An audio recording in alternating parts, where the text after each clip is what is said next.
আচ্ছা বন্ধুরা, শুভ সন্ধ্যা। আমি কিছু কথা বলার জন্য মানে আমি এটা ভয়েস মেসেজ মানে এটা করলাম, মানে কিছু বলছি আপনাদের। তারপরে তো যখন আমি শুক্রবার দিন লাইভে বসবো তখন তো কিছু বলবোই আপনাদের সাথে।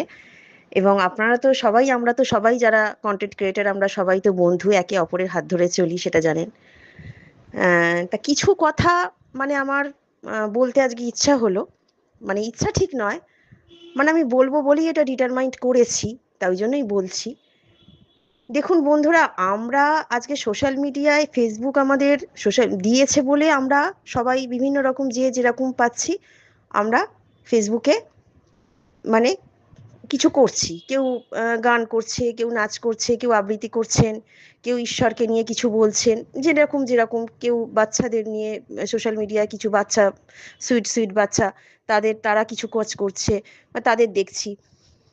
তা সেটা যদি আজকে সোশ্যাল মিডিয়া এসেছে এবং আমরাও সবাই মানে আনন্দ সহকারে কাজটা করছি। হুম কিন্তু এ নয় যে আমরা কি সবাই দেখুন অর্থনৈতিক ইনকামের জন্য ফেসবুক করছি। আমি তো সেটা মনে করি না। হ্যাঁ, নিশ্চয়ই অর্থনৈতিক ইনকাম অনেকের আছে এবং ফেসবুক আমাদের অর্থনৈতিক ইনকাম দিয়েছে এবং সেই জন্য আর অনেকে আর কি করছে। কিন্তু আমার মনে হয় বন্ধুরা, শুধুমাত্র ইনকামের জন্য কি এটা আমরা করছি? আমার তো সেটা মনে হয় না। কারণ কেন?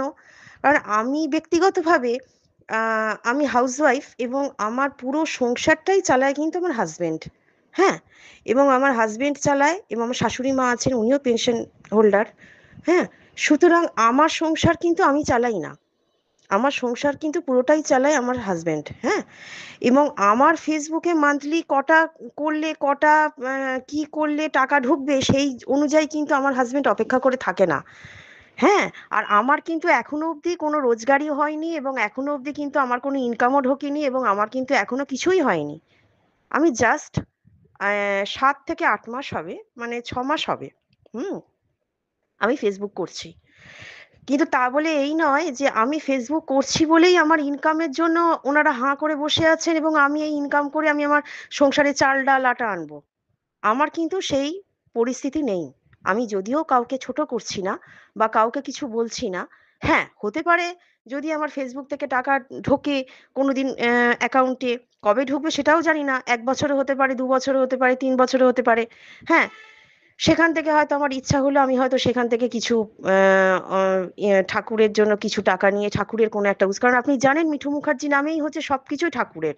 মানে আমি সবকিছু ঠাকুরের ভোগ দিচ্ছি, ঠাকুরের আমার দিদি আসছে, সেবা হচ্ছে, ঠাকুরের নানা রকম ভোগ হচ্ছে, নানা রকম পুজো করছি। মানে মিঠু মুখার্জি কন্টেন্ট ক্রিয়েটর মানেই কিন্তু ঠাকুরের ওপরে সবকিছু করছে। হুম তা আমার হয়তো মনে হলো যে এখান থেকে কিছু টাকা নিয়ে আমি একটু ভগবানের ভালো ভোগ দেবো, কটা বৈষ্ণব সেবা দেবো। হ্যাঁ, আমি হয়তো ওই দক্ষিণেশ্বরে গেলাম, সেখানে হয়তো কিছু সেবা দিলাম, আদ্যাপীঠে গেলাম, সেখানে কিছু সেবা দিলাম। আমার বাপের বাড়িতে জগন্নাথ দেব আছেন প্রতিষ্ঠিত, আমি আপনাদের বলেওছি, সেখানে হয়তো আমি আমার কাকার কাছে কিছু সেবার জন্য কিছু দিলাম। সেটা আমার নিজের কিন্তু ইচ্ছা। তা বলে কিন্তু এই নয় যে আমার এই অর্থের জন্য, মানে আমার এই ফেসবুক করছি বলে এই টাকার জন্য আমার হাজবেন্ড হাঁ করে বসে আছে এবং আমার শাশুড়ি মা হাঁ করে বসে আছেন। কেউ কিন্তু আমার আমার সংসারে অন্তত আমরা কিন্তু ইনকামের জন্য বা আমার কবে টাকা ঢুকবে সেই জন্য আমি আমি কিন্তু সেই জন্য লাইফে বসি না। এটা আমার আনন্দ লাগে ভগবানের সম্বন্ধে কিছু বলতে, আপনাদের সঙ্গে বন্ধু হিসেবে। আপনাদের অনেকের সঙ্গে দেখা হয় না এখন, ফেসবুক আমাদের দেখা করিয়ে দিচ্ছে। কারণ দেখুন, অনেক আত্মীয় স্বজনের সাথেও এখন কারুর বাড়িতে গিয়ে গিয়ে দেখা করা মানে হয়ে উঠছে না। আমরা এখন এত সবাই ব্যস্ত হয়ে উঠছি, আমাদের হয়ে উঠছে না। ফেসবুকের মাধ্যমেই আমরা সবাই সবাইকে দেখতে পাচ্ছি, সবাই সবাইকে কথা শুনতে পাচ্ছি। হ্যাঁ, এই জন্য। এবং আমার ভালো লাগে সপ্তাহে একদিন করে একটা লাইফে বসতে, আপনাদের সাথে কিছু শেয়ার করি। হ্যাঁ, এই জন্য। কিন্তু নট দ্যাট যে আমি ইনকামের জন্য বসছি সেজেগুজে এবং আমার ওই টাকা ঢুকলে তবে আমার এই সংসারের ভাতের চাল হচ্ছে, মাসকাবারি আমার মাসকাবারি আসছে। সেটা কিন্তু আমার সাংসারিক পরিস্থিতি নয়। হ্যাঁ, আমি কিন্তু যেটা করি এটা আমার নিজের শখে কাজ করি এবং এই জন্য ওনারা, আমার হাজবেন্ড কিছু বাধাও দেয় না। কারণ জানেন যে আমি এমন কিছু ফেসবুকে কাজ করব না যেটা ৫ জন লোক আমাকে কমেন্ট করবে। আমি সেই মতো করে কিছু করি না। এবং আমি গীতার কিছু বলি, যেমন পদ্মাবতী দেবী, পদ্মাবতী এত দিদি এত সুন্দর ভগবানের উপর কথা বলেন। তা যদিও পদ্মাবতী আমার থেকে অনেক ছোট, আমি ওকে দিদি না বলাটাই সম্ভব, আমি দিদি কিন্তু ও আমার থেকে অনেক ছোট, ওর ছেলেও অনেক ছোট। কিন্তু উনি যে ধরনের কথাগুলো বলেন ঈশ্বরের সম্বন্ধে, সেগুলো ভীষণ ভালো লাগে, আমি সেগুলো ভীষণভাবে গ্রহণ করি।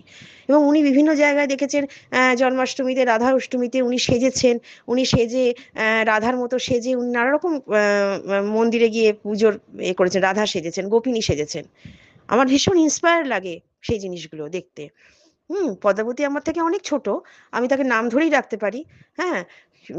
তা এই জিনিসগুলো আমাকে ভালো লাগে, তা বলি এই নয় এখন যদি সবাই মনে করে যে ফেসবুক করছি মানে আমি সেজে গুজে বসে পড়লাম, আমি আমার মাসে টাকা ঢুকে গেল, হ্যাঁ, আমার এই টাকাতেই আমার সংসার চলে গেল, আমার বাইরে হয়তো অনেক কিছু ধার দেনা, আমার হয়তো এই ফেসবুকের টাকাতেই ধার দেনা মিটছে কিছু। হ্যাঁ, আমার কিন্তু সেইরকম পরিস্থিতি নেই, জানেন তো। আমার বাবা একজন স্কুল টিচার এবং ছিলেন, এখন হেডমাস্টার ছিলেন, উনি এখন রিটায়ার করেছেন এবং এলআইসিতে আছেন। আমি সবসময় আপনাদের সেই কথাটা বলি।